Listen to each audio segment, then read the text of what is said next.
The world is changing. Inspiration is everywhere. It has never been so easy to connect, share, and bring people together. We're learning from others and finding the best in ourselves. Challenging our beliefs. Sharing our vulnerability. Overcoming our fears. Transforming ourselves so we can transform the world. How far can we go? This is London Real. I am Brian Rose. My guest today is...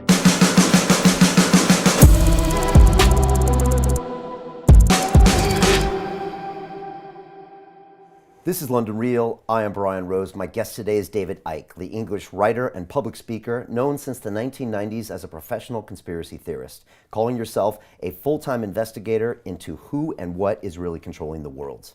You're the author of over 21 books and 10 DVDs and have lectured in over 25 countries, speaking live for up to 10 hours to huge audiences filling stadiums like Wembley Arena. You are here today to talk about the coronavirus pandemic, the worldwide COVID-19 lockdown, and the looming global economic recession. David, welcome back to London Real. Thanks, Brian. Great to have you here. A lot of people out there with a lot of questions. There's a lot of confusion. This is a crazy time. I wanted to start off and just say a few things as far as where we are. Okay. It's March 18th, 2020 right now. I want to throw some of my views out there, and then I want to hear your views, Okay. and I want to have a good discussion about this. Right. And also talk about the numbers we know so far. So first of all, just as far as my beliefs, I personally don't believe the coronavirus was created by a third party. I do think it occurred naturally. I do believe in the science, and I do believe in vaccines. I'm sure we're going to talk about this. I do plan on getting my flu vaccine and any future coronaviruses vaccines, although you might talk me out of it. We'll see. I am now obeying the orders of the government. I'm complying with their requests for information and behavior. We're going to see what happens with that. That being said, I do believe at this point that the virus can no longer be controlled in the Western world. And as a healthy 40-something-year-old male, I'm prepared to get it right now, and I don't believe it's going to kill me. We just shook hands. Over the long term, I do think 70 to 80% of the population is going to get it and hopefully become immune to it. But also I understand, due to the safety of the elderly, and I know we're going to talk about that, and those with lower immune systems and respiratory problems, I understand and I agree with this policy of social distancing in order to flatten the curve and not to overwhelm our medical system.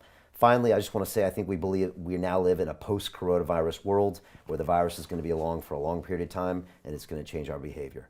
Let me hit you with some stats and then we can jump into this. As of today, March 18th, there are 208,221 reported cases worldwide and 8,272 confirmed deaths. Countries like China with 81,000 cases, about 3,200 deaths. Italy, 31,000 cases, 2,500 deaths. Iran, 16,000 cases, 988 deaths. As we go down to Spain, 13,000 cases, 533 deaths, and then down into the USA with 6,500 cases and 116 reported deaths. And here in the UK, 1,950 cases and 71 deaths. Stock markets in America are down well over 25% since their highs, and a global recession is all but certain. Federal Reserve has cut rates to nearly zero. The US has approved a $1 trillion stimulus package. The UK a £330 billion stimulus package. Many industries at risk. Aerospace, travel companies, entertainment, events, retail outlets, the list goes on and on and on. I hear through my sources we should expect military troops here in London in the next couple days on the streets. David, there's an ancient Chinese expression that says, may you live in interesting times. Some say it's a curse. What do you see in the world? What are you concerned about? And do you feel for the British citizens and global citizens? Right. Well, maybe if I just put some background in place, and then we can take it from there. For 30 years, I've been warning people in my books and in every other way I can that this world is controlled by a cult. It's a cult that has no borders. It operates in all the, at least major countries, and in fact, all the countries in the end, and particular in those countries that dictate the direction of the world. So the cult will be at the core of the system in China. It will be at the core of the system in America, etc., etc., etc. And so what have I said in this 30 years that this cult wants? I've said, and I've said it in the chats we've had before, it wants to create a beyond Orwellian global state in which a tiny few people dictate to everyone else. I've referred to this as the Hunger Games society. And you can picture the structure very clearly. Picture a pyramid. At the top of the pyramid, you've got a tiny few enormously wealthy people that actually are connected to this cult. We now have a name for them. We call them the 1%. At the bottom of this pyramid in the Hunger Games society is basically the rest of humanity that is dependent upon the 1%.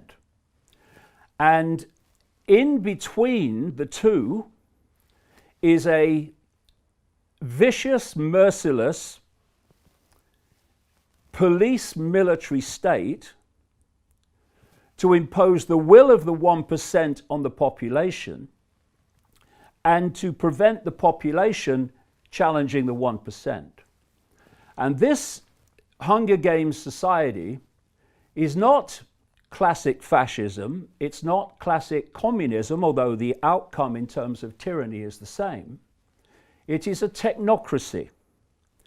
A technocracy is defined as a society that is controlled by bureaucrats, experts, scientists, engineers, technocrats. And the ability of that situation to happen is through smart technology and AI. The idea is that everything will be connected to AI. This is what the Internet of Things is all about. And if you listen to the crazies in Silicon Valley, they're telling you that in the period around 2030, a year that keeps coming up from all directions, we will have a situation where the human brain will start to be connected to AI. And thus, whoever controls AI will be connecting and driving the perceptions of humanity. And that can be done from a central point through this smart grid, global smart grid. So that's the structure that they want. They also want a society completely cashless, where everything is digital money, a single one world currency, which will be run through this smart grid. Now, in the same 30 years, I've been saying there are two major techniques that are being used to bring about that situation. One, I've called since the 1990s problem, reaction, solution, where you covertly create a problem, you use the unquestioning, pathetic mainstream media to tell the public the version of the problem you want them to believe. And you're looking at stage two, the reaction, for fear, that's the currency of control, outrage, whatever the problem is, and either a demand from the public that something must be done, or at least an acceptance from the public that things need to change because of the problem. And at that point, those who've created the problem got that reaction openly in changes in society, offer the solutions to the problems they have themselves covertly created. And those changes, step by step, take us further and further to that Hunger Games society.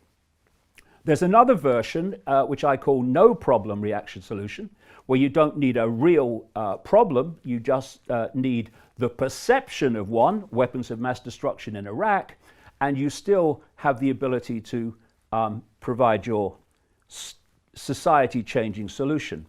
The stablemate of problem reaction solution is what I call the totalitarian tiptoe, where you start at A and you know you're going to Z, but you know if you go in too big a leap, people will look up from the game show and the latest Simon Cowell and say, what's going on? What's going on? Because the change is so great. So you do it in as big a steps as you can towards your outcome, but not so fast or big that you alert too many people to the fact that it's a pattern. What you want people to believe is everything is random. And I have this other phrase which relates to all this: know the outcome and you'll see the journey. If you don't know where this world is being taken by this cult, then everything seems random. Coronavirus, random. Climate change, random. Economic crash, random. But when you know where we're being taken, you know the outcome, this Hunger Games structure society, now the apparently random events become clear stepping stones to that outcome. Now, let's take all of that and apply it to the coronavirus and what's happening now, and let people decide for themselves if they think that the fact that the coronavirus hysteria ticks every single box of that outcome, that goal, whether that's a coincidence.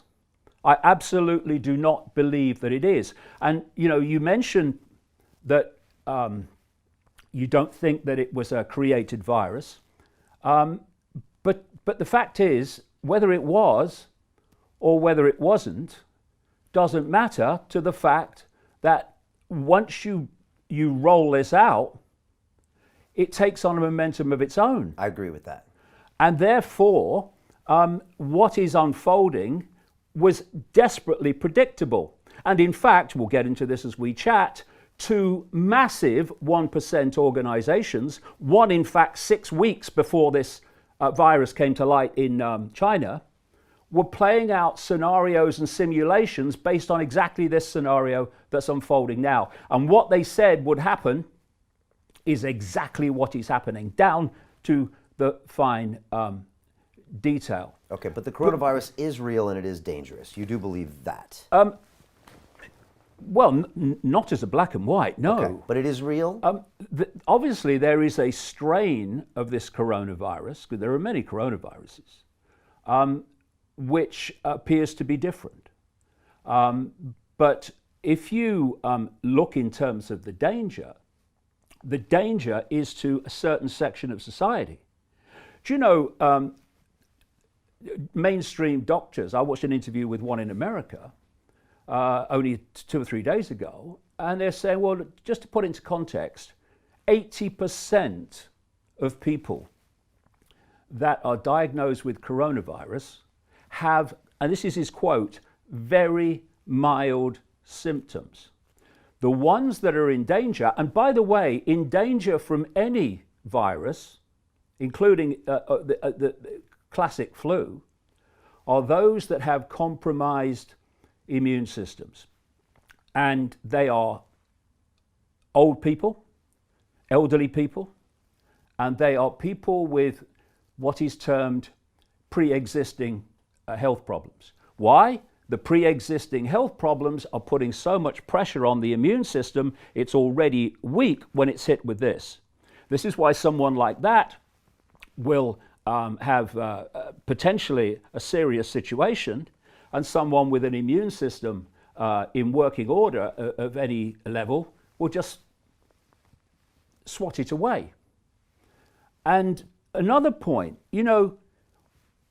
have we not learned yet to take what the authorities tell us with a pinch of salt until it's proved otherwise? Do you know, there was a lady called Dr. Deborah Blix. She's the White House coronavirus coordinator. She said in a press conference 2 days ago that 96% plus of those who have been tested for coronavirus in South Korea were negative. And she said, and our testing results in America show about the same. And so when you are in a massive way, you are diagnosing on the basis of symptoms. How the hell do you know they've got this coronavirus strain and not something else? Me and my son Gareth, well before Christmas, both went down we're very, very rarely ill. That's why we remember it. We both went down with this illness, and now as I read the symptoms of this coronavirus strain, we had word for word, point by point, every single symptom. And that means one of two things. It means either this coronavirus strain was going around in Britain then, before it had even emerged out of China, or, far more likely, we got something else with exactly the same symptoms. So I would hold back on believing the figures. And I would also... those figures I mentioned, are you unsure about those? I question any figures coming out of mainstream authority. Okay. I've been investigating the mainstream everything for 30 years. And, you know, most of the time, if they ever told the truth, they would genetically implode from the shock. So I question everything. And if it stands up, it stands up. But I don't just take it because somebody in a suit has told me to believe it.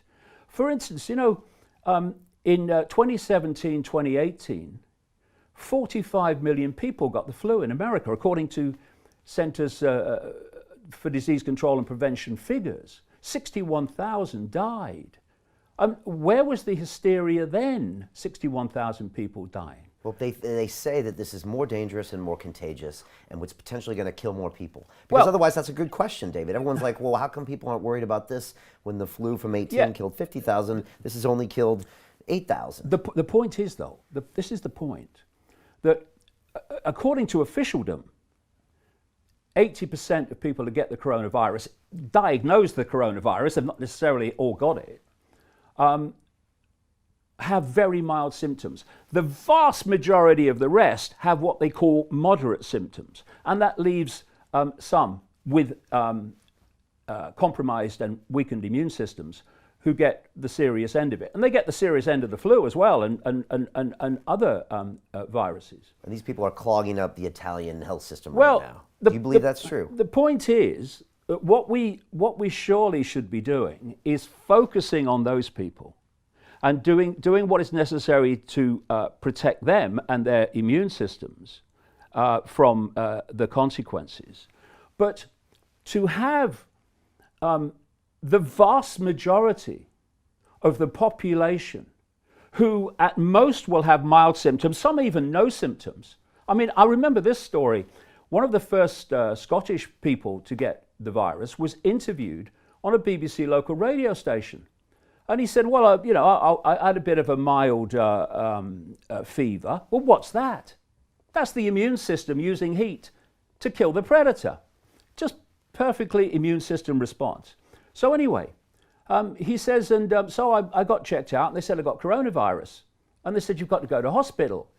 He said, but I felt all right. I had a bit, you know, I had a few aches and stuff, but I feel all right. He says, so I'll go to hospital. He said, but by the time I get to hospital, he said, the symptoms are gone.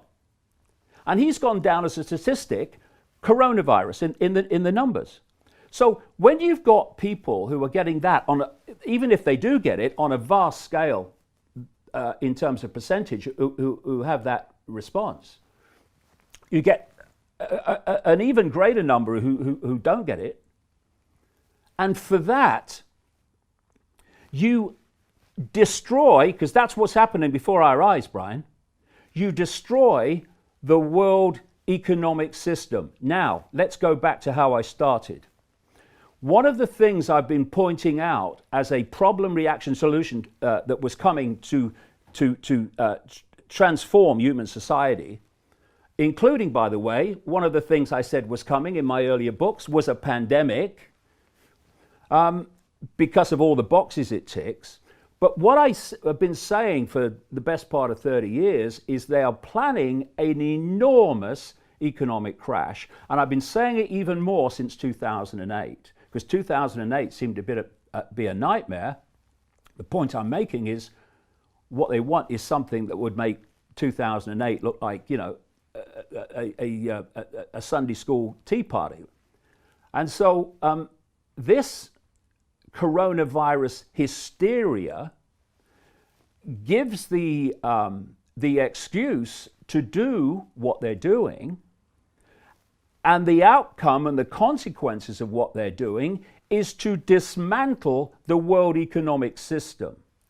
Now, another thing I've been saying, this Hunger Games society, I've been saying this for a long time, is designed to have no small business, no even medium-sized business globally, just gigantic corporations that control and produce everything.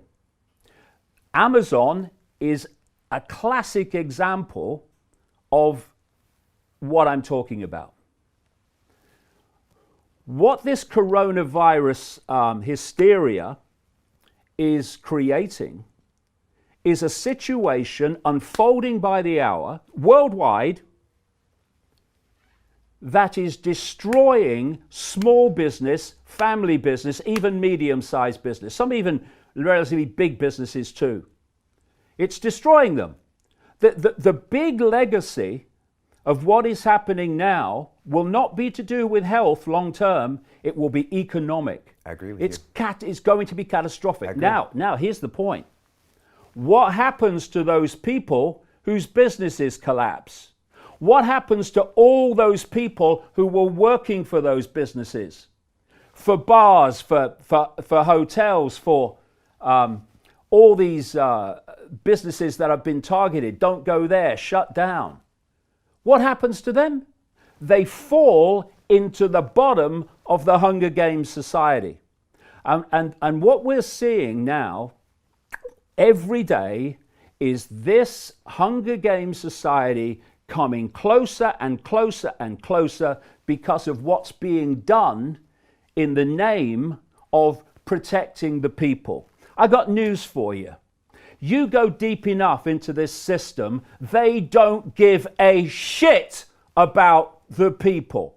We are being asked to believe now that this system cares about old people. We must protect the old people. We must destroy the world economy to protect the old people. Oh, these would be the old people, would they, that have paid in their entire life through taxation and other means, and at the end, in their final years, they get handed a pittance of a pension which gives them the choice between being warm or being hungry. And what does that do? When people are going without essential things because the system doesn't care, and they're having to buy shite food because that's all they can afford. They can't have nutrients to boost their immune systems because they can't afford them, and the mainstream everything's not telling them they need them anyway. And at the same time, they're breathing in shit air, drinking toxic water and other drinks, being deluged with sugar, which has a phenomenally destructive impact on the immune system. All this is going on. We're living in an electromagnetic, technologically generated soup of radiation toxicity. And this system has allowed that to happen, has allowed corporations to do that. And now, having done all that, that's devastated the lives and the immune systems of old people, we are being asked to believe that the system cares about the health of the elderly. It doesn't give a shit. And I'm not talking about the nurses. I'm not talking about the doctors. I'm talking about that at the core which is driving this. And the idea that all these things are being done to protect the elderly, they don't give a shit about the elderly. The elderly are an excuse to impose the very society that I'm talking about. Now, if you look at when these things happen and great Orwellian, draconian things are put in place, oh, we've got to do this because of the problem. Well, the problem eventually passes. This virus will eventually flatten out. But what you see every time, 9/11's a classic, they'll roll back some of it, but not nearly roll back to where it was before. The whole thing's moved on closer to the Hunger Games society. Another thing you're going to see, oh, and by the way, I mentioned that a great goal of this, and I've been saying this, when did I first write this? About 1993.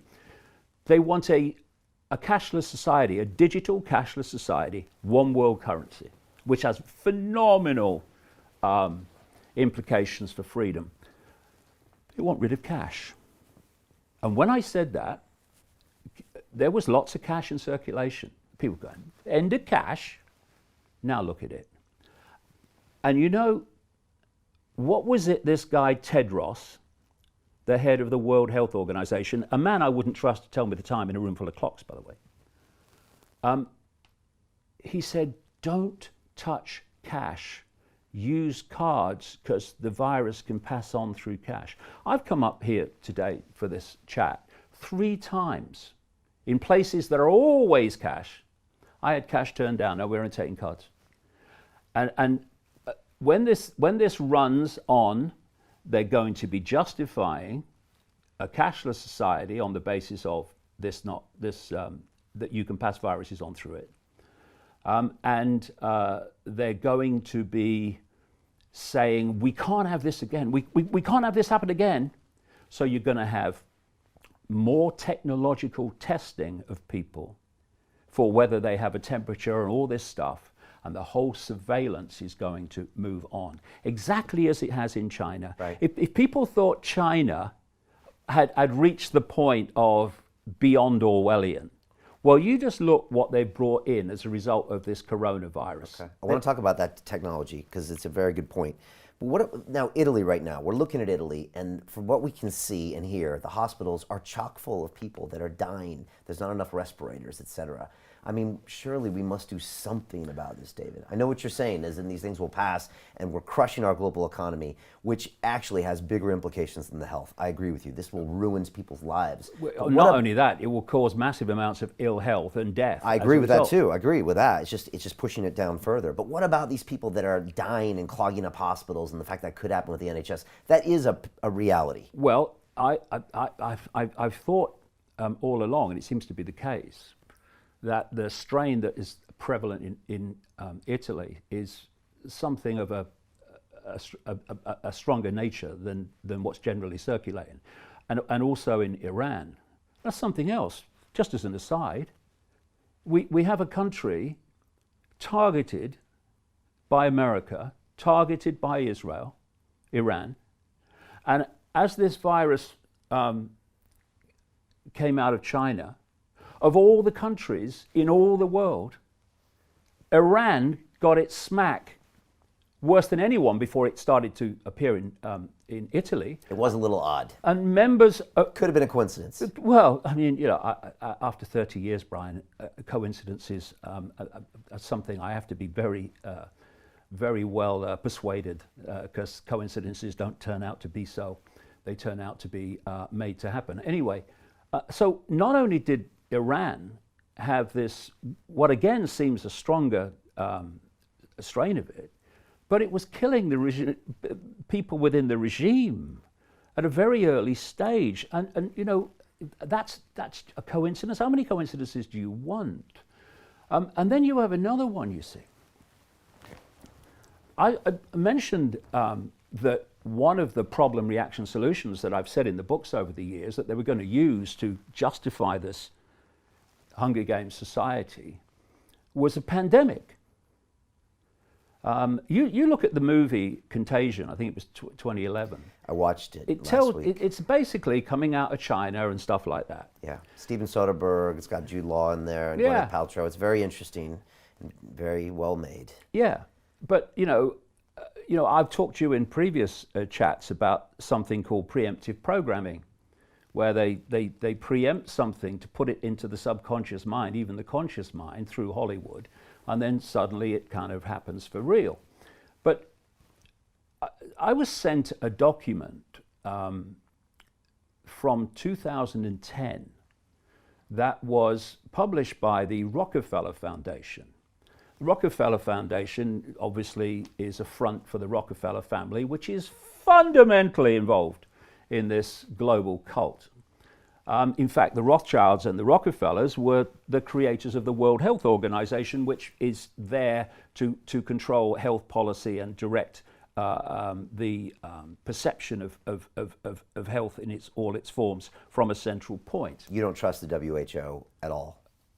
Well, it's currently headed by a guy called Tedros from Ethiopia, who was a Politburo member in a Marxist government that's been running Ethiopia for a long time. He was health minister and was exposed 3 times for covering up cholera epidemics in Ethiopia. And now he's head of the World Health Organization telling us about the coronavirus. You will understand if I don't agree or even believe a word that comes out of his mouth. See, these organizations are not there to serve the public. They're there to serve this agenda. So who came out and said, oh no, don't touch cash, you pass on the virus, just use Tedros, same guy.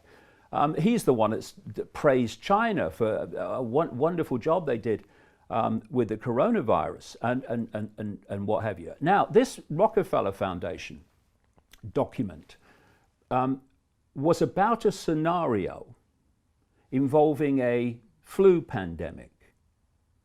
And it described what would happen, that China would use authoritarian, draconian methods to meet the challenge, and then the West wouldn't basically start like that, but then would become the same. And this whole global lockdown was described in this document. And then we moved to 6 weeks before the virus came to light in China. And we had something called Event 201. This was a simulation of a coronavirus pandemic, which involved the World Economic Forum, which has its meeting every year in Davos. This is the 1%, and involved the Bill and Melinda Gates Foundation. Bill Gates, the guy that wants to vaccinate the frickin' world, and by the way, is funding the electronic tracking of people so that the authorities know if they've been vaccinated or not, through an organization he funds called Gavi. And they ran this simulation called Event 201, in which they inserted, scenario or simulated news reports. And if you watch them, you can see it on the internet. It's just like the news reports we're seeing in the media. And they were discussing, okay, what can we do? And there was a whole area of this simulation where they're discussing how they control information. And they're saying, how do we deal with the anti-vaxxers? How do we make sure that the official narrative of the pandemic is the one that's dominating the internet and all these lines of communication, and not what they call conspiracy theories, putting another point of view. And all these things that they talked about in this scenario have happened. We've had Facebook and Google saying that they're going to make sure that, first of all, the World Health Organization version gets free advertisements, and they're going to suppress the other opinion, what they call conspiracies and what have you, and disinformation and fake news. Who decides if it is? They do. We've had YouTube this week say that because they don't have the same number of staff, they're going to now have videos taken down purely by AI algorithms, and because of that, they say a lot more videos are going to be taken down, even those that don't, break what they call community guidelines. So all these things that were decided in this Gates World Economic Forum 1% simulation 6 weeks before, that they should happen are happening. And that was all public information about them doing that, or you got the report about it? Okay. No.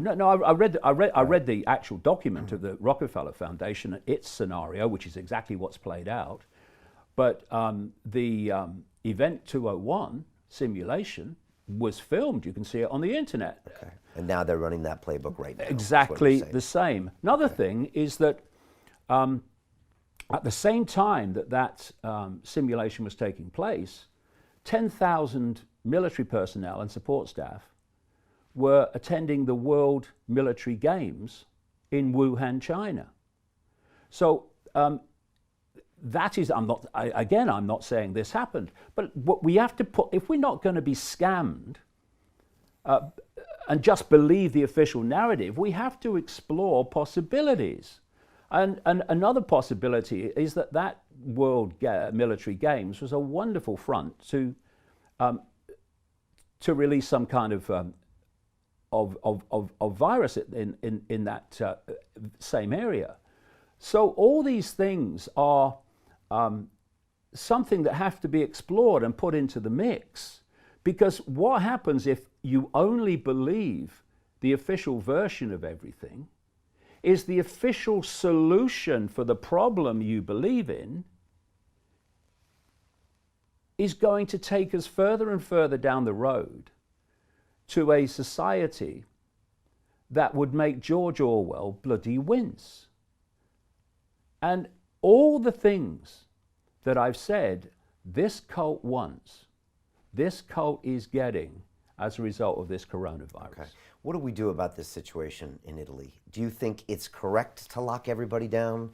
If it is this bigger strain, do you think that is the intelligent solution to ease off on the hospitals? Because, you agree, people are dying most likely up there. What do we do in that situation?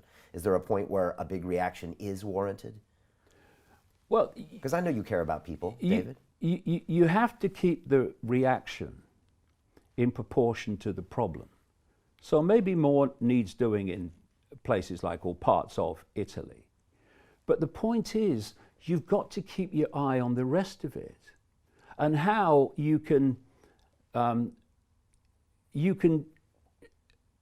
see the world completely transformed and economically demolished by taking action now that will have phenomenal knock-on consequences.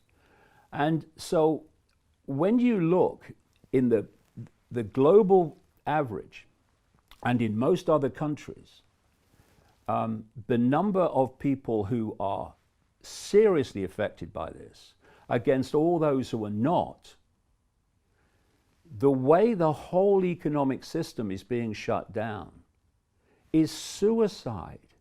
And what happens when it reaches a point where in its present state it cannot continue, it cannot survive? A whole new economic system comes in, which is the one this cult wants. And I'll tell you another thing. I've been going on for years and years and years about the fact that the idea of human-caused climate change is a joke. It's a hoax. And people say, why would they hoax climate change? You look at all the solutions to climate change, and again and again and again, they are exactly the same solutions and consequences as with the coronavirus. What did Prince Charles say at Davos only a matter of 2 months or so ago? He said by 2030, this year that keeps coming up all over the place from all directions, we need a new global economic system, economic order to meet the challenge of climate change. What have I been writing for 30 years? This cult wants to transform the world economic order into this technocratic, AI-controlled tyranny. And both the coronavirus and the climate change hoax are providing the problem, I would say in many ways the illusion of the problem, not least with human-caused climate change, to offer the solution of exactly what they want, which is a transformed, centrally controlled, AI-controlled world economic system, which will not have mom-and-pop businesses anymore. Right. It won't have small businesses. Now, it wants rid of them. Now, the people in America, Trump and his advisors, and the people, Boris Johnson and his advisors, are going to say that the virus, since it spreads exponentially, needs drastic action now. That's what they say. We have to shut everything down so it doesn't become, 1,000x in the next 14 days, which can happen with a virus, can happen with something that grows exponentially. That's true, right? You just don't believe that's the case here. What I keep coming back to is the effect on the health of the overwhelming vast majority, which have immune systems that just basically slap it aside. And it's this small group of elderly people who, for reasons I've described, have weakened immune systems, and those who have other health conditions and therefore weakened immune systems, they're the ones in danger.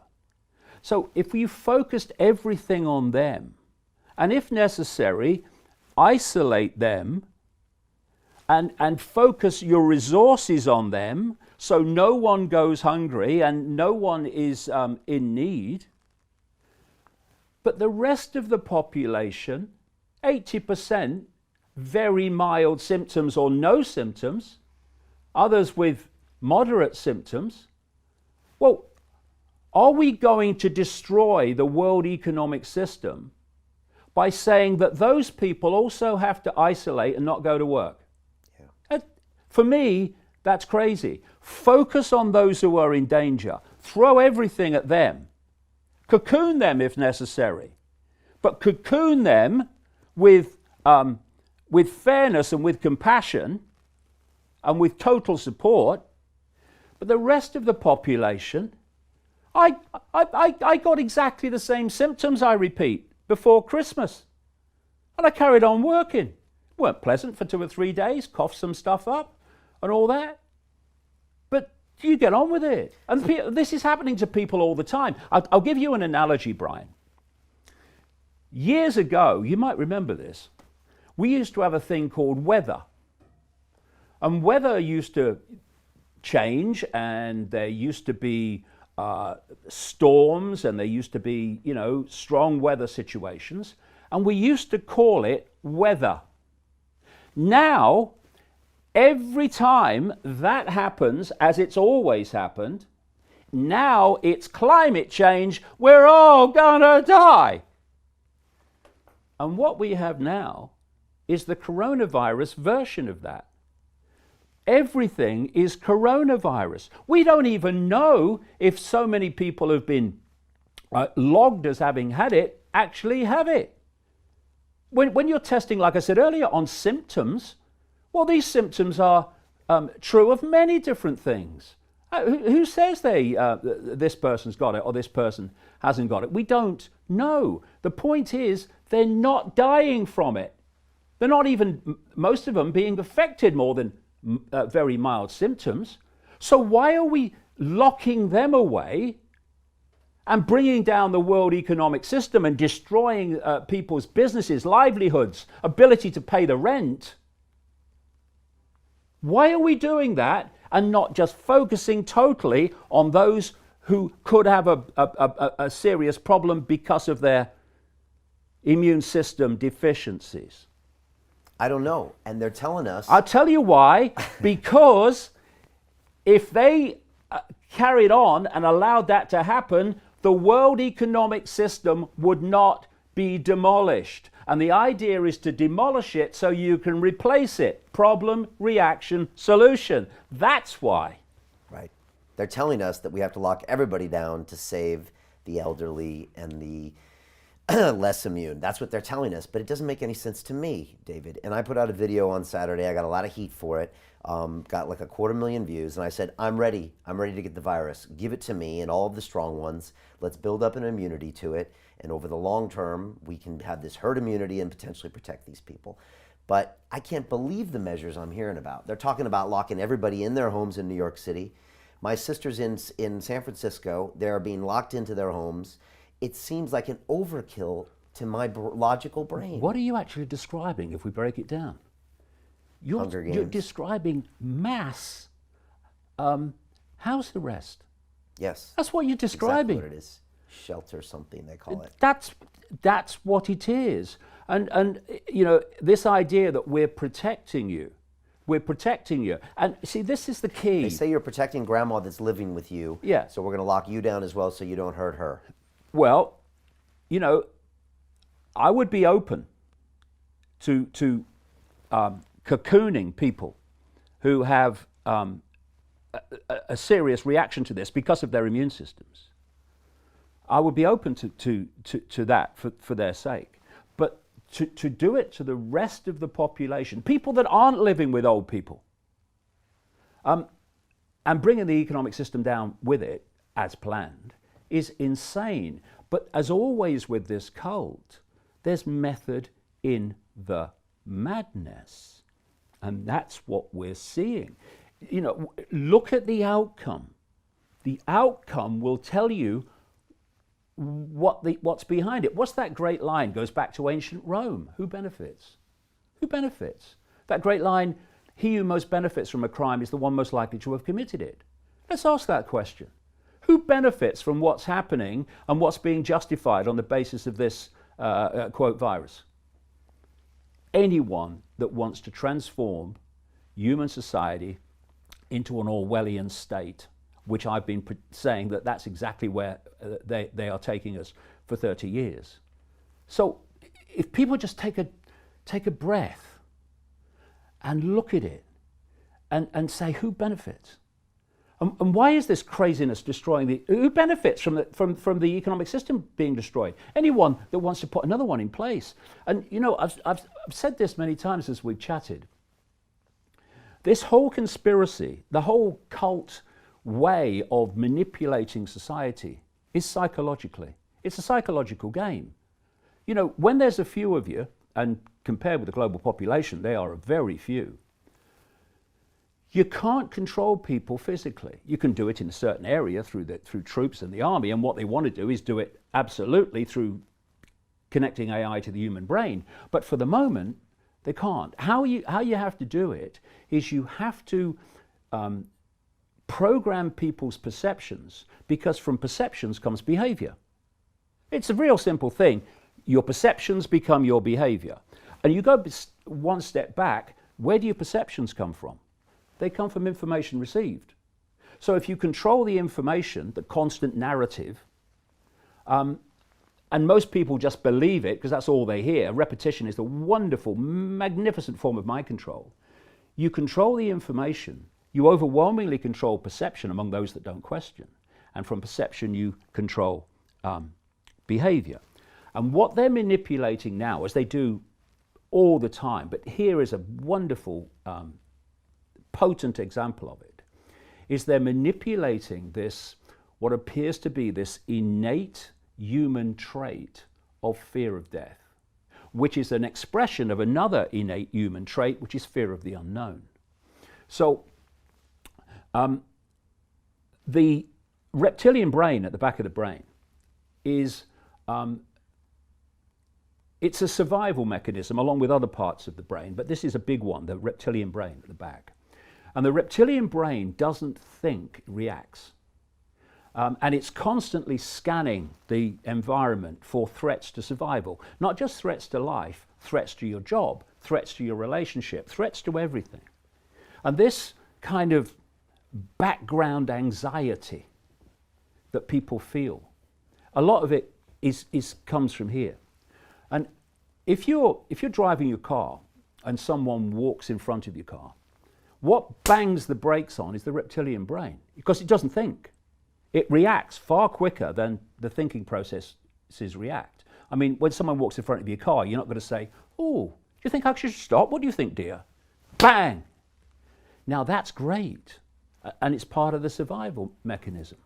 But when the reptilian brain survival mechanism starts impacting upon general life, then all hell breaks loose, chaos breaks loose. And give you 2 examples of it. Panic buying. Panic buying is the survival mechanism kicking in. And when that kicks in and it's not kept under control, it perceives its survival to be the only thing that matters. So if I have to survive and you don't for me to survive, well, fair enough, because I've got to survive. This is panic buying. I mean, we've had fights in supermarket aisles over toilet rolls. You know, you run out of toilet rolls, use the morning papers. What could be more appropriate? You can't wipe your ass with the BBC and CNN, unfortunately, but if you could, you should. And so this panic buying is this survival mechanism kicking in. And something else comes from that. The survival mechanism will agree to anything, no matter how draconian and how fascistic, so long as it perceives it will aid its survival.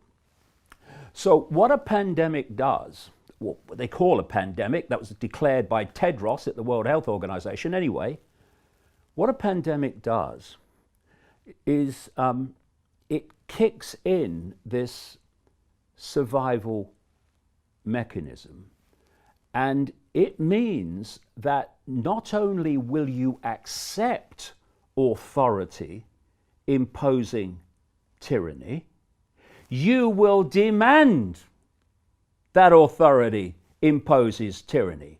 And something else. Tell you what one of the punchlines of this virus is. It's the bloody vaccine. You know, very early on after this virus started, I read a report about an Israeli government minister saying we're far ahead of anyone else in developing a vaccine. Oh, really? I thought this is interesting.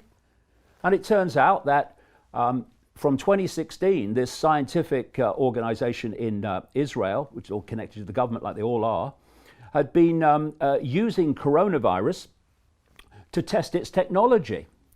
And so because of that, it's further along the road, it says, to developing a vaccine. And one of the scientists said, it was pure luck that we chose that. Well, some may believe that. And some of us may say, well, I think I'll hold on that one, thanks. And then when you've got all these other areas of the world where they're developing a vaccine, we have already had Denmark announce that any vaccine for coronavirus will be mandatory.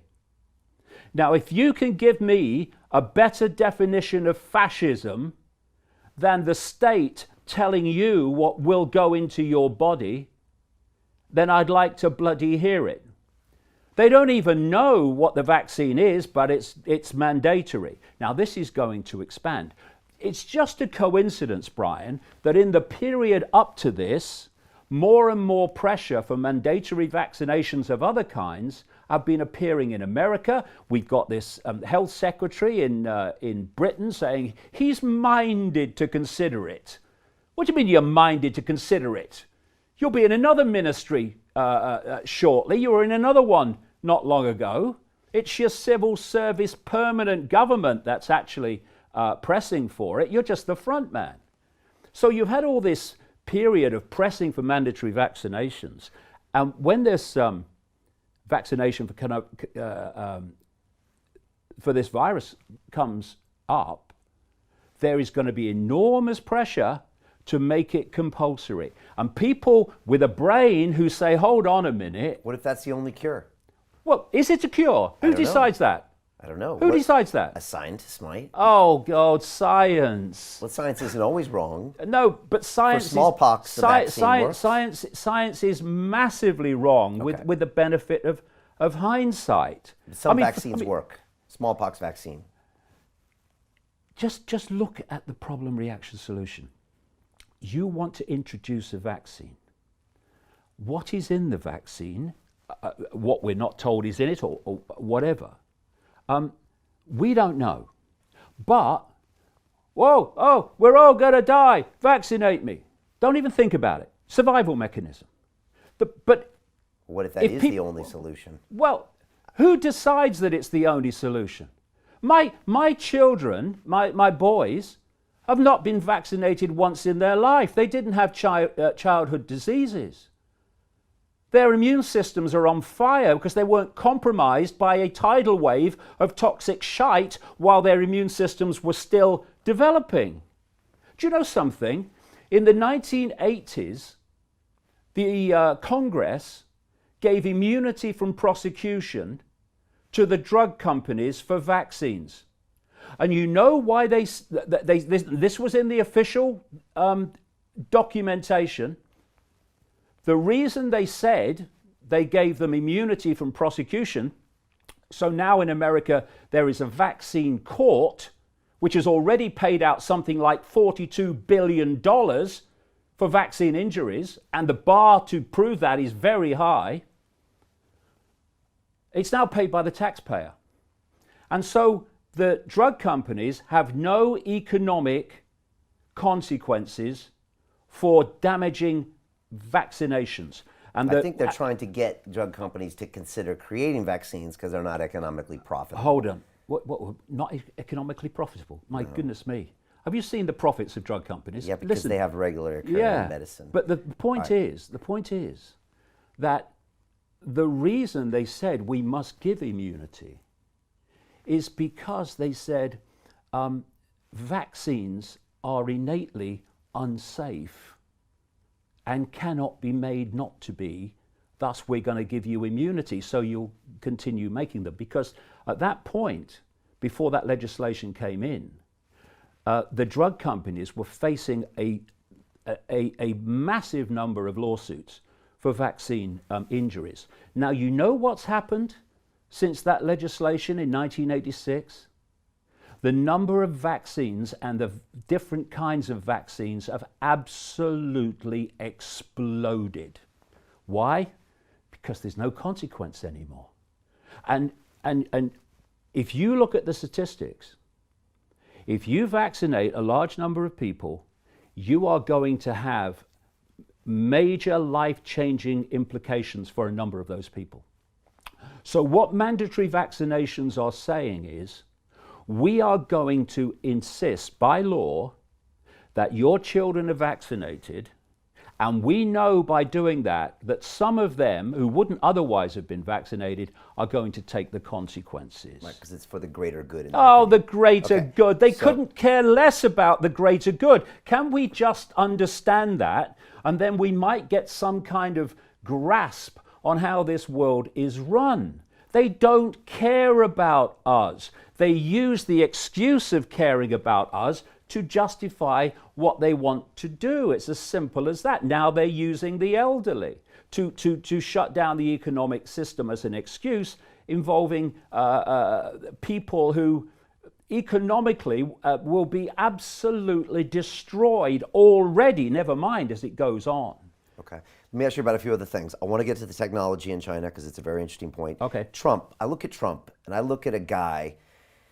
It doesn't make sense how he's behaving because it's in his interest to see the economy do well, to see the stock market go up, because that's how he's going to get reelected. And yet I see him right now locking down an entire country, which is sure to drop the markets, kill business, and potentially kill his reelection. So why would he buy into something like this? Well, we come back to something I've been chatting with you about all these times. He's a front man. There's a permanent government. You see, this cult controls the permanent government. There's a permanent government in every country, and globally there's a permanent government. That's what I mean. You've got the politicians, whether it's a president from the Democratic Party or the Republican Party, whether it's Labour, goodness knows, Labour, when they're going to do it again, if ever, and Conservatives. And you have the rosettes coming and going, coming and going, coming and going. Here today, gone tomorrow. But the permanent government is always there. This is the cult controlling that government via secret societies, through the financial system, through the intelligence agencies, through the upper echelons of the military, through government administration, and what has become known now as the deep state. And that is always there. George Bush comes, Republican. Obama comes, Democrat. Trump comes, Republican. Come, gone. Permanent government, always there. Same in this country, same everywhere. Prime ministers come and go, permanent government, always there. And that's why, overwhelmingly, when you look at the long-term direction of the world, it doesn't change, because the permanent government is driving that direction, and the here today, gone tomorrow politicians are there to give the illusion of democracy, the illusion of people deciding who governs them. See, we have a European Parliament for one reason and one reason only: to say that the European Union is democratic. It's a tyranny, a bureaucratic tyranny. And what is a bureaucratic tyranny? It's a technocracy. The European Union, controlled by bureaucrats, is how the world is meant to be under this technocracy, Hunger Games society. And so someone like Trump will only have so much maneuver. And he will come under tremendous pressure anyway from people around him that, you know, the consequences of you not doing this, oh my goodness me, how will you be remembered? You see, I look at Boris Johnson, and I see his body language, and I've seen one or two of things he said.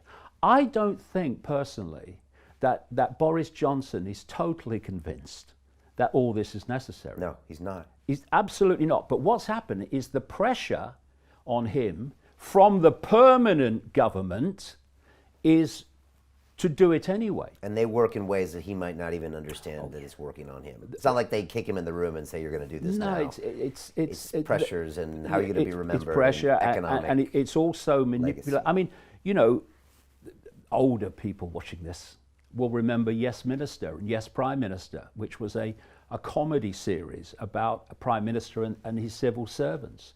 You know, the sad thing about those programs is that they were absolutely true. They were written by someone who knew, who worked in that whole area.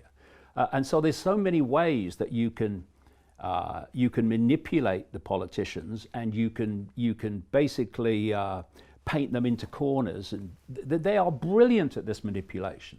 So, you know, and like we said earlier, once this thing gets the momentum, it takes on a life of its own. And the fear, it's just the fear. And everyone is scared now because they can't see this thing. They can't understand this thing. We can get our heads around war. Maybe we can get our heads around a nuclear weapon, but you can't get your head around this. So it scares you more, and you can manipulate people's minds with this thing. Of course you can. Better than anything. There's no better way of manipulating perception than to trigger the survival mechanism. There's none greater. And so what you're going to have, coming around to what I was saying, is you're going to have pressure from those who have their survival mechanism triggered for governments to make the vaccine compulsory. And people who will not have it are going to be demonized and vilified, just as people who won't have their children vaccinated now are doing so. And you know, when they say there's been this outbreak, it's the anti-vaxxers. They never tell us how many people or how many kids or whatever who've got some disease, like measles or whatever. They never tell us how many have been vaccinated and how many haven't.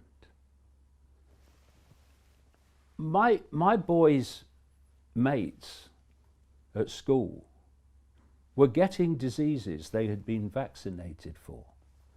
My boys who were not vaccinated were not getting them. Okay.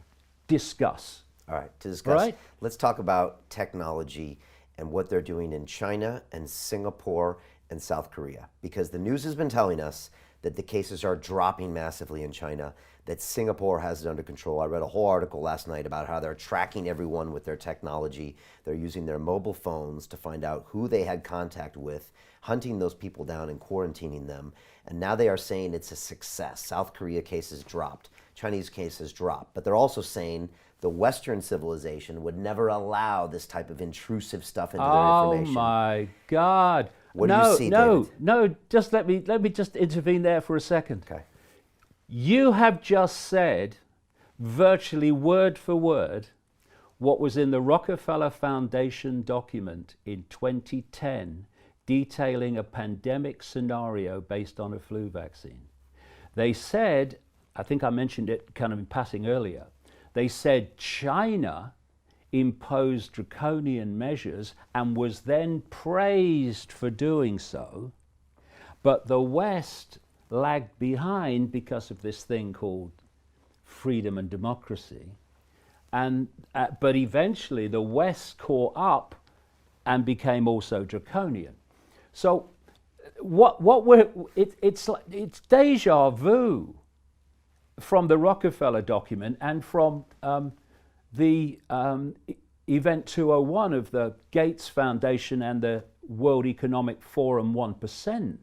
It's a scenario. It's a script, And Brian. So, yes, I understand what you're saying. So people that don't know, what is this technology in China? Explain how it works and how they track people and how it's become surprisingly even more draconian than it was, because I don't think a lot of people know this. Well, I've been saying for decades, if you want to know what is planned for the West tomorrow, look at China today. It's no accident that China is right at the center of this whole outbreak, which has gone on to create all this. This is how it works in China. They have millions of face recognition cameras in their cities, gathering in number all the time. And so as you're walking down the street, you are able to be tracked and identified literally in minutes. There have been documentaries that have put someone on the street, and the technology has been challenged to track them and find them. It's taken minutes, gotcha. And so what they're doing, and remember, this is what's planned for the West, and this is why the crazies and the psychopaths in Silicon Valley are so close to China, if the truth be told. You are so tracked in detail in China that they know everything you do all the time, and AI is logging your behavior. And they have something called the social credit system. And when you act in ways that are acceptable to the state, you get credits, social credits. When you act in ways that the state doesn't want you to behave, you get credits taken away. And when you fall below a certain level, consequences kick in. How many people know that millions of Chinese people have been banned from flying? Millions of Chinese people have been banned from going on trains because their social credit score has fallen below the acceptable level. And this is what is possible once you have AI able to track you in detail, minute by minute, in real time, which is what they have in China. What is China? It's a technocracy. That's what it is. And if you look at China today, that's supposed to be the world tomorrow. Because this economic, viral, whatever you want to call it, war, for want of a term, China's meant to win it. And I don't mean the Chinese regime. And I don't mean, certainly don't mean the Chinese people. I mean the Chinese model. The Chinese structure of society and its authoritarian imposition and AI technocracy, minute by minute, real-time tracking of the population, that is exactly what I've been describing is planned for the world for 30 years. And, you know, they laughed at me. They laughed at me in almost historic amounts and numbers. Well, I wonder how many who laughed then are still laughing now. Because, you know, people can say that Ike's mad, that's that, yeah. But what they can't deny is what I've been writing for 30 years is happening all around them now. And there's a simple equation. The more you grasp power at the center, the more you centralize power. And what is more example of centralized power than what's happening now? Once you centralize power, you have more power to centralize even quicker. And so the speed of centralization of power gets faster and faster, which is exactly what's happened year on year on year on year on, decade after decade. And the idea is that we have a world government, a world army, this military police state imposing the will of the world government, a world currency, a world central bank dictating all finance, and a human population connected to AI, so AI becomes the human mind. And this world government is not meant to be elected. They are appointees. Think the European Commission. That's the basic blueprint of it, because technocracies do not do democracy. Now, what is being targeted all over the world? Democracy. These cult organizations have been, just by coincidence, nothing to worry about, have been doing massive polls around the world involving tens of thousands of people, asking them if you still believe democracy is the best way to run a society. And the numbers are coming down all the time. Whether they're manipulating it, I don't know, who knows, but they're coming down all the time. And the more you have incompetent politicians and corrupt politicians, which the cult loves, because on one level, it is demolishing trust of the public in the democratic process. And what's basically happening, Brian, with this coronavirus, if you think about it, is that the democratic process has been suspended. It's bureaucrats and technocrats and small groups of politicians that are dictating this all over the world. No one's having a vote on it. No one's having a referendum on it. No. And so in China, they've said the technology is what kept people from dying. Look at this great model. Same in South Korea, same in Singapore. And I mean, the cases are tiny, like tiny. It doesn't even make sense to me how China could be the epicenter, and now they only have 23 new cases. And it's, most of those are foreign. Like, those numbers don't make sense to me. Oh, well, maybe they're not true. And then let me say one more thing. I imagine this, David. Today, Trump comes out and says, to save American lives, I've decided in your safety to use all of your mobile phones to track the people that have gotten... Israel's just done it. Have they?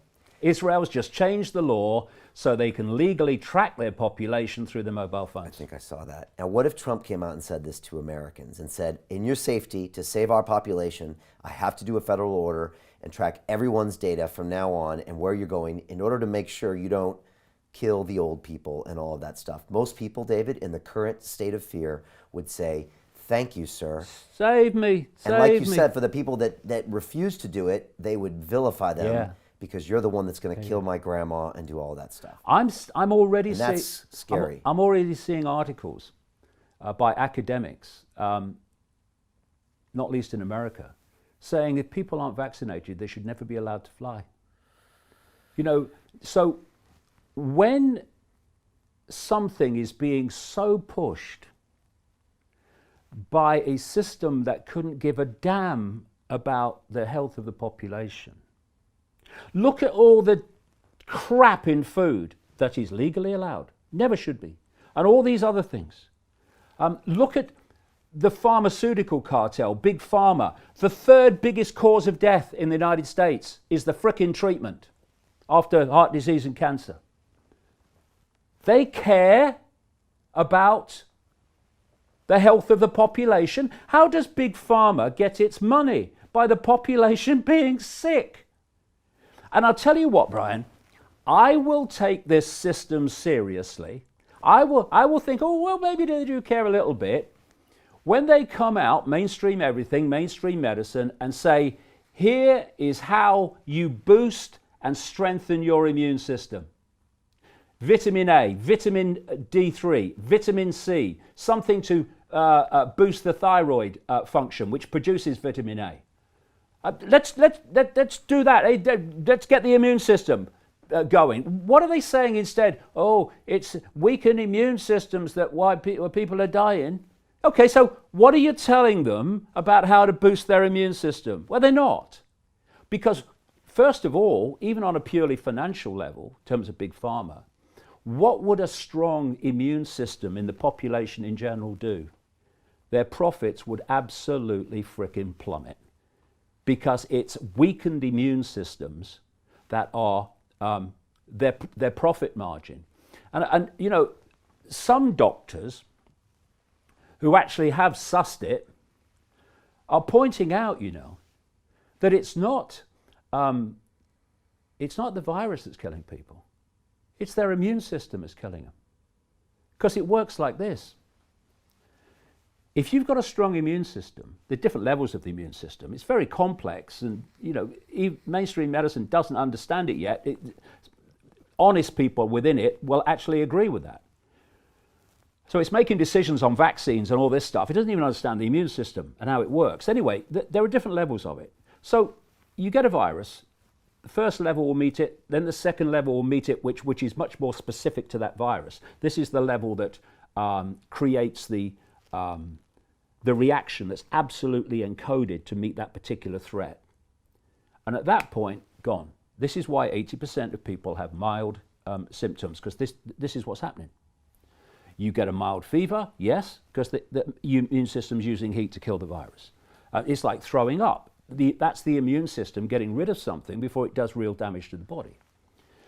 But when your immune system is compromised through lack of nutrients, shit food, and all the rest of it, these levels of the immune system can't cope, especially if you are someone who has other health problems, because the immune system's already kind of working flat out on that.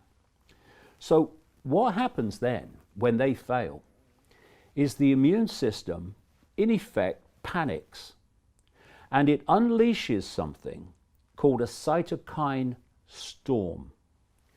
And these are a substance that is released by the cells, and it is the equivalent of a machine gun firing in all directions, because it's desperate. And I'll give you an analogy of what I mean. An intruder breaks into a house. The homeowner is fighting to deal with the intruder. The intruder's winning, the homeowner's losing, and it's getting desperate. He's getting desperate. So he grabs a gun, and he's so panicked, he's shooting in every direction and shoots at himself. So what this cytokine storm does is unleash this tidal wave of reaction. And it is so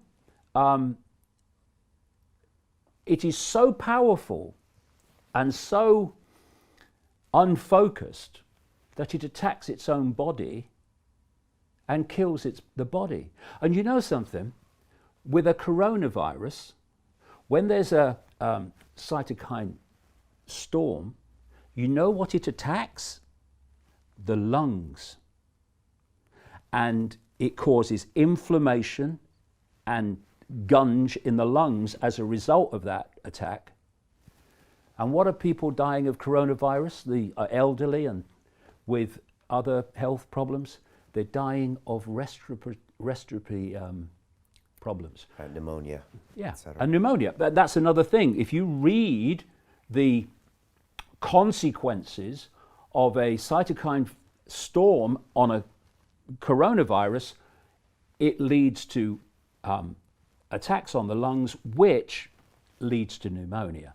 So as these doctors who are, prepared to tell the truth are pointing out, it's weakened immune systems that are causing people to die. So why isn't the system blasting out in all directions everything you need to do to boost your immune system?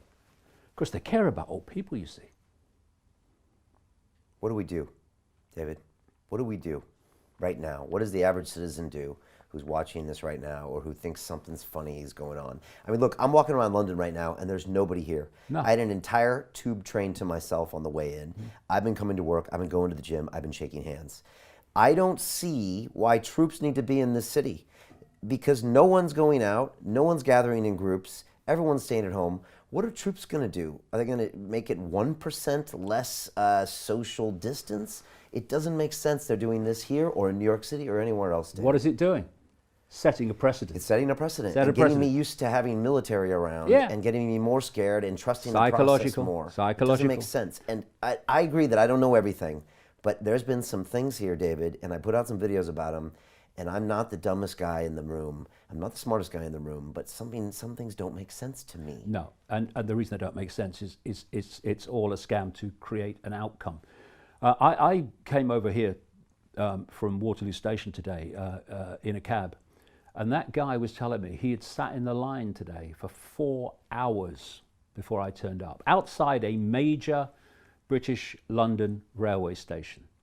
And how are people going to survive? How are they going to do it?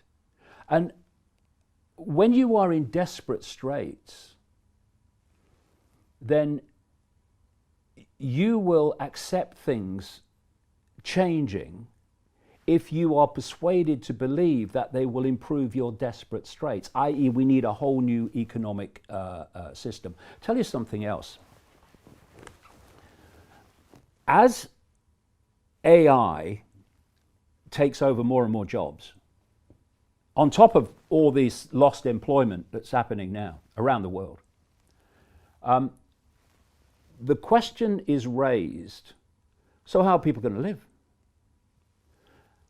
And what's being suggested is a guaranteed income, which, I mean, I've believed since I was a kid that in any civilized society, there should be a level below which people should not fall. There should be a level. I think it's higher than it, and I absolutely think it's higher than it is. So I on that basis would say, well, yeah, a guaranteed income, not a guaranteed outcome, because that's just a race to the bottom and everything will fall apart without incentive. Not a guaranteed outcome, but a guaranteed income, so you can't fall below a certain level. But that's not what this is about. It's about taking away all the job opportunities through AI and things that are happening now, saying, oh, well, we're now going to give you a guaranteed income. Oh, well, yeah, it's going to be very small, and it's going to be so small that you will be permanently in the bottom levels of the Hunger Games society. Oh, and by the way, and this is the key, oh, by the way, thinking of the social credit system in China, you only get the income if you live your life as we say you should live your life. That's the key. So what you're now getting, and again, you know, every box is ticked. You're now saying, well, we're going to give some money out to people because of these desperate straits they're in. And you're starting to set the precedent. Again, it's all psychological, step by step, totalitarian tiptoe. You're starting this perception of moving towards this guaranteed income, which will be guaranteed control.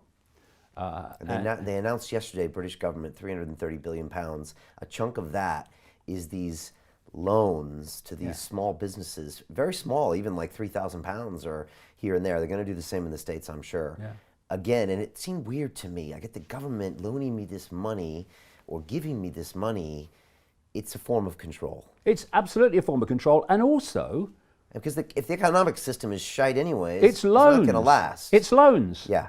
So you have to pay them back. Right. And if and if your business is destroyed, what are you going to pay them back with? Yeah. Yeah. We are watching the global unfolding of exactly what I've been writing about for 30 years. You know, I look around and it's like, you know, pinch myself. Oh, ouch! It's true. This is what's happening now, and some of it might be rolled back, like I said earlier, but it won't be rolled back to anything like where it started out before this came along. 30 days ago, you put out some videos. Did you think it was going to be like this a month ago? Because you were talking with I think Jamie or Gareth. Gareth, yeah. And you were saying, look, I don't know if this is going to be a big pandemic or might just go away. You said, I hope it goes away. And you're like, we're going to see what's going to happen. And you even said, this is February 28th, you said, we're going to do another one in a month from now and talk about what happens. Yeah. And that was 20 days ago, not that long ago. And now look what's happened. We're talking about locking down cities with military. Yeah. And, you know, I've seen in parts of the alternative media people talking about the fact that this is a genocidal pandemic to wipe out vast numbers of humanity. Well, that will only happen if there is a dramatic mutation of this virus, because at the moment that is not what it's doing. What it's doing is creating the circumstances of fear to justify the solution, which is exactly the solution I've been describing for 30 years. And if people think that is a coincidence, then they need a life membership of Naivety Anonymous, really, because it's now in your face. And we need to face it. And more than anything, Brian, people need to stay frickin' calm. Because unless you're whacking your brakes on when someone walks in front of your car, panic is of no benefit. It never is. It's always a downside. We need to stay calm and not allow this survival mechanism to be triggered so comprehensively that it absolutely dominates all daily perception. Instead of being a fight or flight reaction for a second, it becomes a state of perception, constant fear. And fear always looks outside of itself for what it believes will protect it from what it fears. And this whole cult technique through the ages has been frighten, change, frighten, change, frighten, change. The technique of creative destruction. Wars are classic creative destruction events. You destroy the status quo, as they're destroying this one now. You then, a bit further along the line, you have another reason to fear, which transforms that status quo. And with each change of status quo, you're going closer and closer to the Hunger Games society that's been the plan all along. And if we grasp this and we stay calm and we don't fall into this terror of the unknown, then we can start pushing back on this simply by refusing to cooperate with our own enslavement. A few can only enslave billions if the billions acquiesce. And through fear of death and fear of this and fear of that, fear of the virus, billions are acquiescing to the few. That's what happens when this survival mechanism is triggered. And we need to go beyond it, not fall into that, and look at things dispassionately, calmly, and we'll see what we'll never see. And then we've got a chance.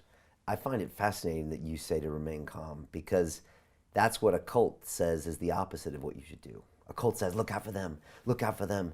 We gotta, That's what they want to do, because it gets you to follow their agenda. Yeah, exactly. And you're saying the opposite. It wants you to panic. It wants you to be in fear.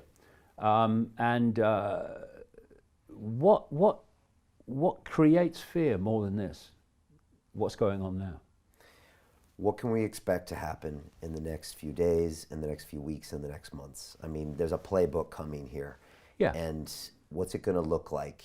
And because the more we can expect what's going to happen, I think it would help people prepare to remain calm and to know when they can say, maybe I don't want to do this. Well, I think we should be saying that now, frankly. Like I say, we should do everything to protect those that are vulnerable to this virus. But the rest of it, we should be carrying on in every way possible. Otherwise, there's going to be nothing left at the end of it. It's going to be a nightmare scenario. Where will this go from here? This is my view. The question is, at what point does this cult behind all this think that it has got what it wants? At what point does it think the economic system is so damaged that another one has to replace it, and people will be open to that because of the catastrophic nature of how things are? Have we got far enough in this that people will accept more tracking, more control? Have we got far enough that the imposition of a vaccine, even on those that don't want it, will have so much public support that it will be very difficult to resist? These are the questions that will answer the other questions of where this is going. Where it is going and how extreme it becomes will be dictated by how far they think they have to go to get the solutions that they want to take us further and further closer to this Hunger Games society. They are the decisions and the way that they think. And what happens to humanity is irrelevant to these people. I'll tell you, having tracked these people for 30 years, they make a run-of-the-mill psychopath look like Mary Bloody Poppins. We're not dealing with people that have even a smear of empathy. So the idea, we're going to protect old people, please. So this is what the decisions they'll make. Have we reached a situation now? Have we made it so extreme that we can now get what we want? And when they think that we've reached that point, then things will change. The subcommunication I'm seeing from all of the officials is this is going on for a long time. They're saying 15 days in America, which is going to be extended. They're talking months and months and months. They're mentioning things like July and August of when this might stop, which is a long time from now. What are you describing? The totalitarian tiptoe. It'll be, we're stopping everything till April the 3rd. Oh, blimey, April the 3rd? Bloody hell, how am I going to earn a living? Oh, no, it's now May. What? My living's over. Oh, no, now it's June. This is the totalitarian tiptoe. And like I say, when they reach the point that they think, well, we've got to a point now where we're going to be able to get everything we want out of this, then you'll see it flatline. I don't think we can understate the economic implications of what's going on right now.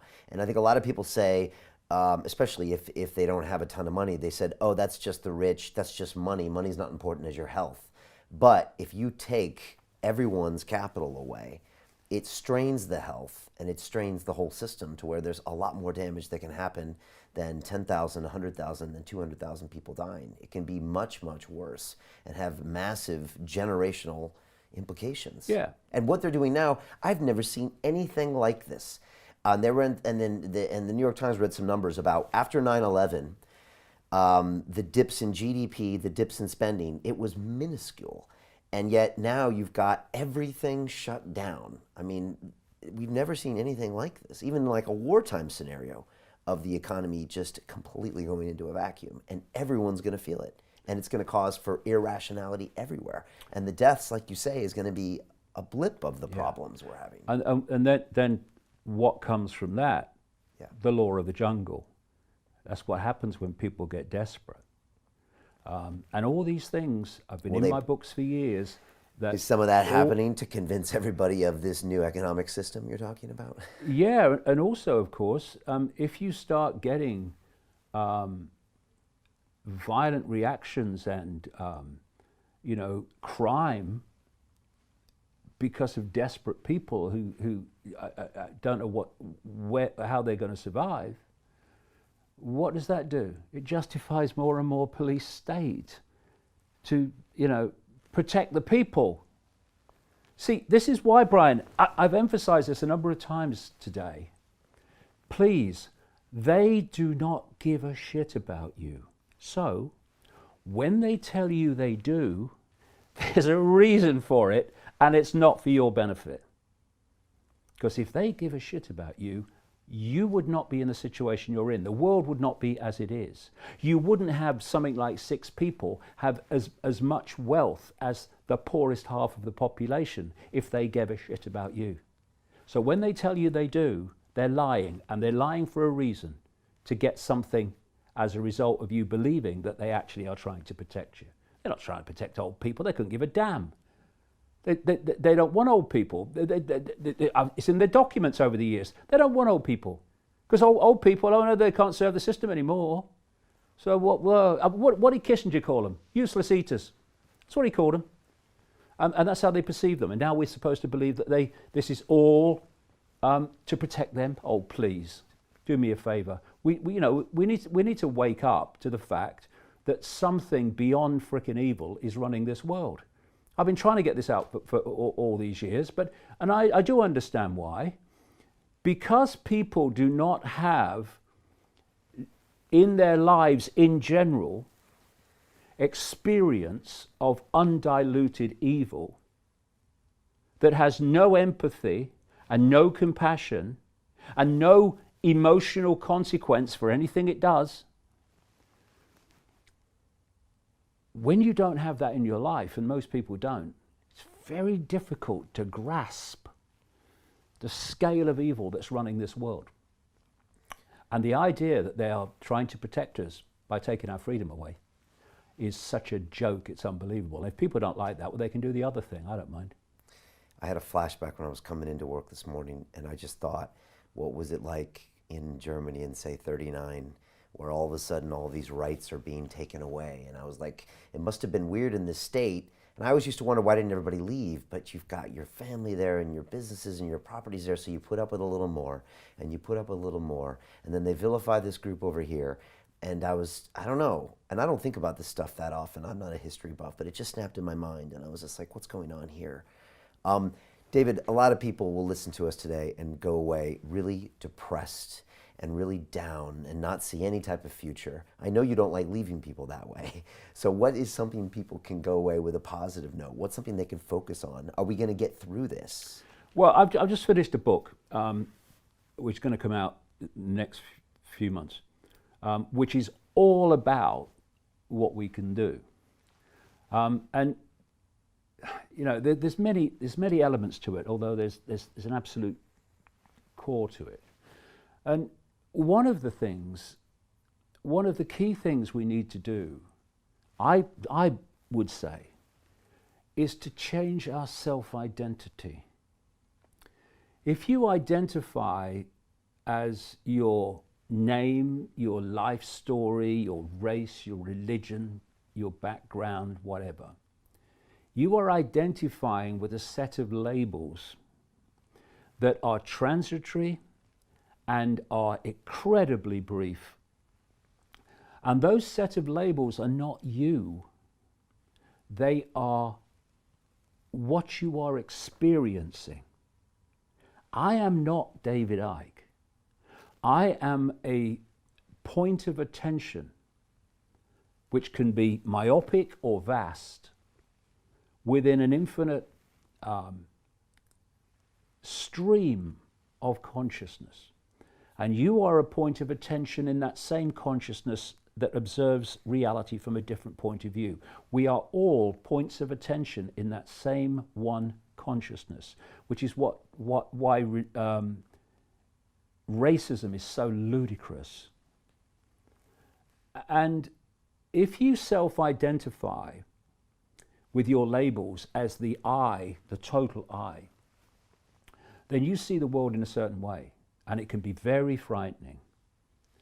But when you self-identify as I am eternal, infinite awareness having this experience, and when I leave the body, which is just a way that the body focuses our attention within a tiny band of frequency, and when we leave the body, our attention expands far as we want it to, because that attention is no longer being focused through the body, through the five senses.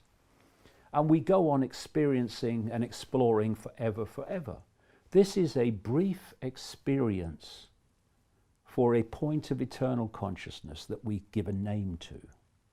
And when you observe the world from that perspective, which is where I've been coming from for a long time now, it's not so frightening.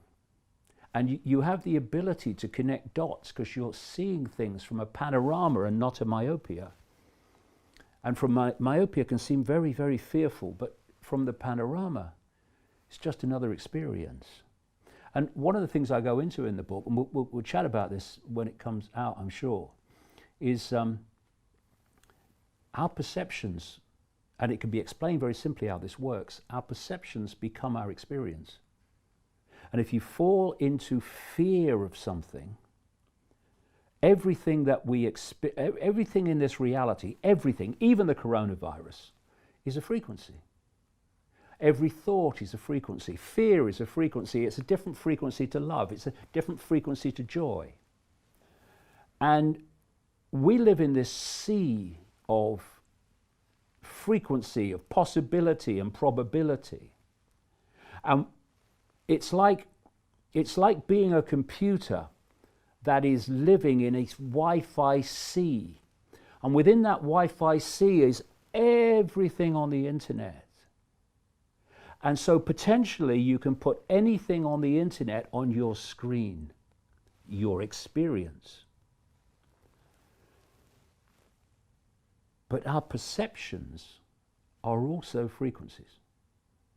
And so if we are in a frequency of fear and we are generating that frequency, that field, that electromagnetic field, we are going to make a symbiotic frequency connection with like frequencies. And what we do is we draw to us as an experience what we fear. And all the time, people say, this is always happening to me. Hey, Ethel, it's happened again. Why? Why do certain things keep repeating in people's lives but not repeat in others? Because what they're putting out as perception, which is a frequency field, is drawing towards them in like a magnetic phenomenon. It's drawing to them what they're putting out. And so if you fall into fearing something, the likelihood of that becoming your experience is massively increased. I've experimented with this through my life, and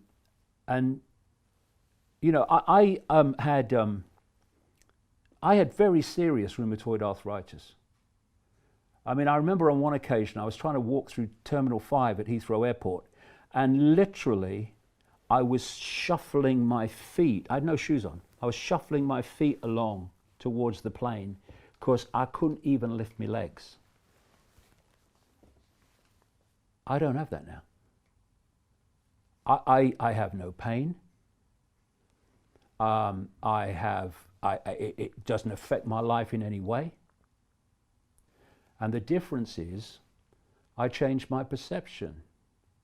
See, why is it that so many people die within the period that the doctor tells them they have to live? How long have I got, doctor? 6 months. They die in 6 months, over and over and over again. And you know something? People have been told they have a fatal disease. The doctor has given them a prognosis, you have so long to live, and they've died. And when they've done the post-mortem, they didn't have the fatal disease. Because the mind is all powerful. It's constantly creating our reality. Its perceptions are constantly becoming our experience. And so I decided that if my reality was being controlled by my perceptions, then my perception is this arthritis is not going to trouble me anymore, and it's not going to progress, and it's not going to have me in a wheelchair and wizened up. And that's exactly what's happened. No drugs, no doctor. That's exactly what's happened. And everybody has the power to use their mind to dictate their own reality. Why is it that this cult, this system, is so desperate to control human perception? Because it knows human perception becomes human experience. And if we fall into states of fear, we are going to manifest fear, reasons to fear all around us. But if we take our minds back, we take our consciousness back, we can create a different reality. Because what is human society? It's the sum total of human perception. Human perception changes, human society must change, because it's just a reflection of the sum total of human perception. We love each other, we live in a loving world. We hate each other, we live in a world of hate. We fear, we live in a world of fear. We are in control. They've just persuaded us we're not. I'm so excited for this new book, David. And the message you just said, I've heard from some of the greatest minds that have ever sat in that chair, especially ones that have been around for a little while. They come to the same conclusion as you have, that we are what we believe, and the energy we put out there is what we get back. Exactly. This book is all about that in a very accessible way, because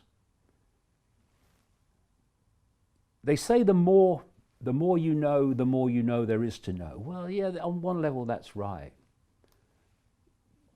But there's another way: the more you know, the more you realize how little there is to actually know to take control of your life and your life experience.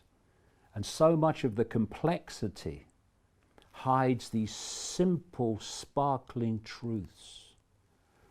Genius, this is the misunderstanding of the academic intellectual mind. It perceives understanding complexity as intelligence and cleverness, when genius is seeing the simple hidden by complexity. And in the end, when you get down to the core, we are what we perceive. Change what you perceive, and you'll change what you experience. And that applies to right now almost even more. Absolutely. Because if I'm not in fear, if I'm not worried about this stuff, then I don't react to it. I had a friend of mine who said, Brian, I don't see you running into the store and buying these things, worried about Nor this. me. I was like, well, I'll just fast, or I'll just do this. And actually, I've come to a point where I'm probably more ready to die than I've ever been in my life, because I feel like I've done a lot of the things I need to do. And I don't want to die, but I'm to a point where I'm not always reacting in fear. And I'm trying to think of things from different planes of thought. Yeah. And that makes me feel very in power, in control, and calm. But you see, when you move your self-identity, to I am an infinite point of attention within an infinite state of consciousness, what does that immediately do? It deletes the fear of death. What is death? It's a withdrawing of our point of attention. That's all death is. It's a transfer of our point of attention. That's all it is. So there's nothing to fear. And once you let go of fear of death, so many things that you are able to be manipulated through that fear of death go. You can't manipulate anymore. Fear of the unknown. Fear of the unknown? Well, I like surprises. You know what I mean? Just it completely transforms everything when you self-identify with the I. And fear of death is the first one to go. And I'm the same as you. I don't want to leave here until I've done everything I can do to contribute. And I think I'm going to be around for a long time. And in so many ways, and I explain this in the book, we can dictate how long we're around. Again, if the mind can transform rheumatoid arthritis, which should have had me in a wheelchair by now, but hasn't and won't, then it can transform anything, including the nature of life. I explain in the book how you can think yourself alive and you can think yourself dead. So I'm going to stay around and make the best contribution I can. But when I go, I will be, yes. Do we want to stay in this myopia band of frequency forever? Are you having a laugh? What a nightmare. So it's just an experience. And then we move on and experience the infinity of forever. I mean, oh, I'm terrified. Coronavirus. Oh, God, we're all going to die. I don't think so. Final thoughts, David, on everything we talked about today, the virus, the lockdown, the recession, just anything. Well, I would just say what I said earlier in terms of, if you want to understand the world, find out where we're being taken, what the goal is, and then the world just opens up. Oh, so that's why they're doing that. Oh, so that's why that's happening. Instead of, what's happening? What's happening? Oh, what are they doing that for? It becomes so clear. And what you do is then you take control of your perception. Because it's very difficult to manipulate people, impossible to manipulate people when you understand the game. Because how does problem, reaction, solution manipulate you when you understand how it works? How does the totalitarian tiptoe manipulate you when you understand how it works? Know the game, and you can win the game, instead of being a victim of the game, which is what's happened up to this point. And that's good advice to anyone watching. Know the game, and you can win the game. Remain calm. Separate you from yourself. Understand your infinite consciousness, and then make your decision. Yeah. Just stay calm. We are an infinite point of eternal consciousness on an eternal journey of exploring all possibility. That's as bad as it gets. This is just an experience. We can make it a nice experience, and we can make it an unpleasant experience. We have the power to choose. And it's about time we realize that, because when enough people do, this cult is history. And what a great time for us to realize this. This could be a great catalyst for realization. Oh, too. I think it is, Brian. I mean, we need to appreciate the difference between those that control the microphones and so many people, not all by any means, but so many people, and gathering in number, who don't get to the microphones. You see the activists and the climate cult activists and the coronavirus activists and the frickin' transgender activists and all that, and the politically correct activists, and then you talk to the public, and you see a completely different perception to that. But because they dominate the microphones, as of course they do because that's the agenda, people can get the impression that that's what the population thinks. It doesn't. It doesn't. My father used to say, the silent majority is silent because it's got nothing to say. It's time for the silent majority to speak. And when we do, things will change, but not until. And that's something you said in the last episode or the episode before. You said for people should always feel free to say how they feel. That's the most important thing. You shouldn't feel like you can't say how you feel. You should say how you feel. It simply comes to self-respect. I ask people, what are you doing allowing someone else to tell you what to think, to tell you what you can say, to tell you what you can believe? What are you doing? Where's your self-respect? And we live in a world of psychological fascism where people are constantly seeking to impose their beliefs on other people. We see it with religion all the time. We see it with the woke mentality all the time. I believe this, so you must believe that. And if people acquiesce to that, then tyranny rules. And if we don't, if we say, you can call me what you like, and people do, I don't care. Call me this, call me that, call me the other. Oh, thanks for sharing that with me. Have a nice day. But you say it anyway. And if enough people say it and refuse to bow to this psychological tyranny, imposing on our lives what we can be, what we can say, what we can think, the number of people being imposed upon is vast compared with the number of people doing the imposing. I think I see a way out of this. You know, stiffen the backbone, grow a pair, say what you believe, have self-respect in your own uniqueness, and don't let anyone take it away. And if we live in a world of multiple uniqueness, where everyone is celebrating their own uniqueness, their own unique, all part of the same consciousness, yes, but their own unique point of attention, then that true diversity means tyranny can't reign. What does every tyranny want to do? Centralize everything, including perception.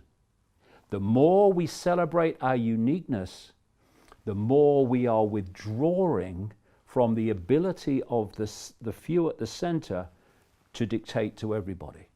You will think this. I won't.